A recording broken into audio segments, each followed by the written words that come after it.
Hello viewers, we'll be going over the Nasdaq ETF ticker symbol QQQ.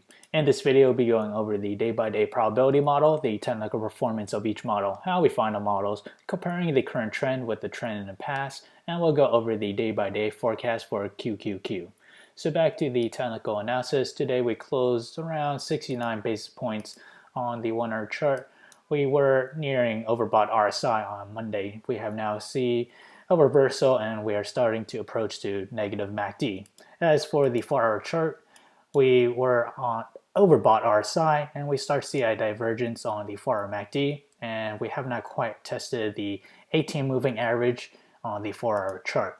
As for the daily chart, we are now overbought on the RSI and we are still in a convergence on the daily MACD, and we did make a reversal from what we saw earlier this morning.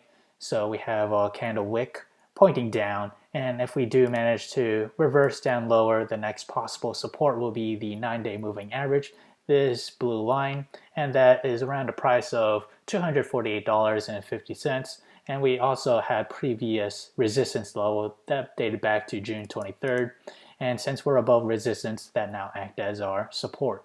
And for resistance, we made all-time highs of today of $260.88. So that will be our first immediate resistance to the upside. And if we were to continue to move on higher, that price movement to the upside is roughly around 5.5%. And to the downside, to hit support, that price movement is roughly around 3%. So now let's examine the day-by-day probability model. These models are now available in the link below or the software below. And so as we check the day-by-day probability model and we progress to the 7th day, we have a 50% chance for QQQ to climb higher between 0 to 2%. And to the downside, we have a 25% chance for QQQ to fall between 0 to negative 2%.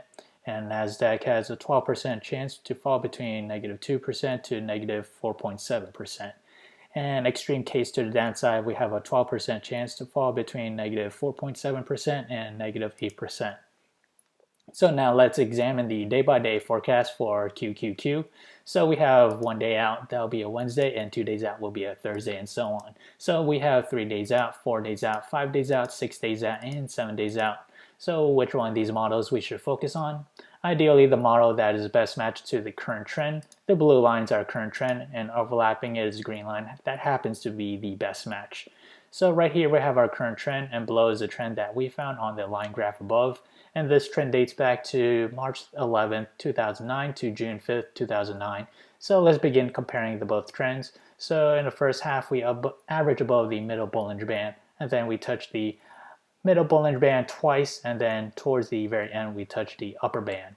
And now let's examine the trend in question. We average above the middle Bollinger Band for the first half, and then we touch the middle Bollinger Band twice, and then towards the very end we touch the upper band. So what we have here is 1, 2, 3, 4 points on the current trend. We also have 1, 2, 3, 4 points. So there's reason to believe that the trends and patterns are somewhat the same. The outcome and forecast should be fairly the same. So the model that we just examined was March 11th to June 5th, 2009. Back then, QQQ was down roughly around 3.5%.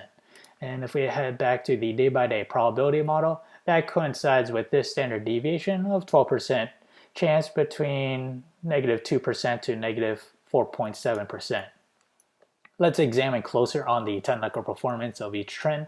So on the current trend that we're in, we're only down 70 basis points from monthly high, up 21% from monthly low, up 3% from 10 simple moving average, up 4.6% from 20-day simple moving average, and up 10% from 50-day simple moving average. And now we compare that to the trend that we just found. Back then it was up 0% from monthly high, up 23% from monthly low, up 3% from 10 simple moving average, up 5.9% from 20-day simple moving average, and up 9.5% from 50-day simple moving average. So among the two trends, there are technical similarities.